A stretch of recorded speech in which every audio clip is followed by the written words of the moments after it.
بسم اللہ الرحمن الرحیم۔ السلام علیکم ورحمۃ اللہ وبرکاتہ۔ میں ہوں حکیم قاری محمد صفدر اعظمی۔ آپ میرا یوٹیوب چینل دیکھ رہے ہیں۔ امید ہے اللہ پاک کے کرم سے آپ سب خیریت سے ہوں گے۔ اللہ رب العالمین ہم سب کے حال پہ رحم فرمائے، کرم فرمائے۔ جتنے بیمار ہیں وہ اللہ کریم سب کو شفا کاملہ عاجلہ نصیب فرمائے، آمین ثم آمین۔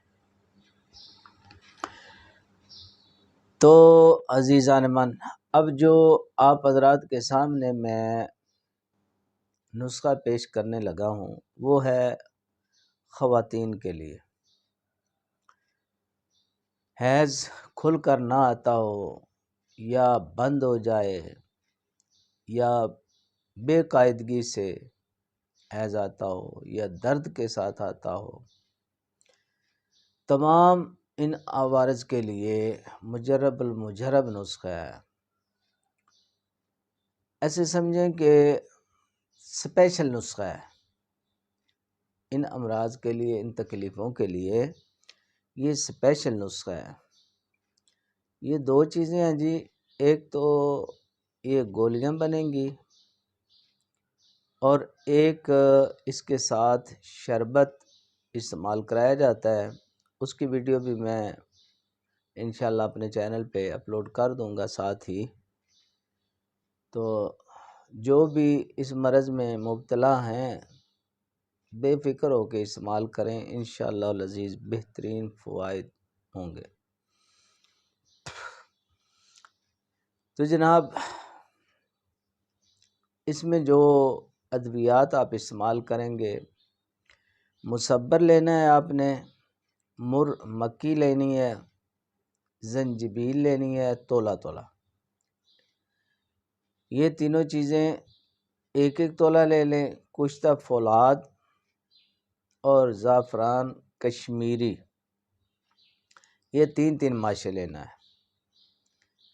بس یہ چیزیں تین اور دو پانچ چیزیں ہیں، یہ پانچ چیزیں ملانی ہیں آپ نے الگ الگ باریک پیس کے۔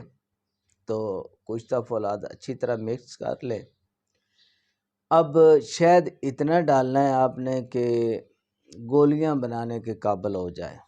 تھوڑا سا شہد ملائیں، اس کو اچھی طرح کوٹیں، تو جب گولیاں بننے کے قابل وہ مواد ہو جائے، ادویات کی وہ شکل ہو جائے، تو آپ گولیاں بنا لیں چنے کے دانے کے برابر۔ یہ آپ نے ایک ایک گولی جو ہے صبح و شام ہمراہ شربت مدر حیض، مدر ہے وہ بھی شربت اکیلا بھی بہترین ہے، مگر اس کے ساتھ جو ہے وہ بہت زیادہ ایک ایک دو 11 مل جاتے ہیں، بہترین فائدہ دیتا ہے۔ ایک گولی شربت جو ہے مدر حیض وہ 2.5 تولے آپ نے لینا ہے، عرق کاشنی لینا ہے 7 تولے۔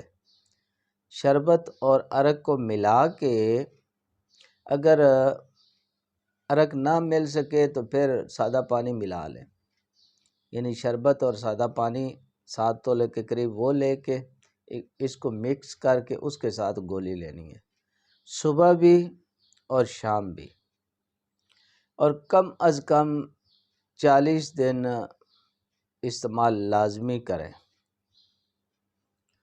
انشاءاللہ وہ شربت مدر حیض جو ہے اس کی بھی ویڈیو آپ کو مل جائے گی میرے چینل پہ۔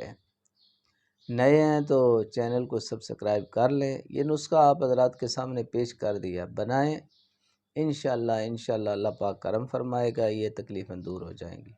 اب آپ حضرات سے اجازت چاہتا ہوں، اللہ حافظ۔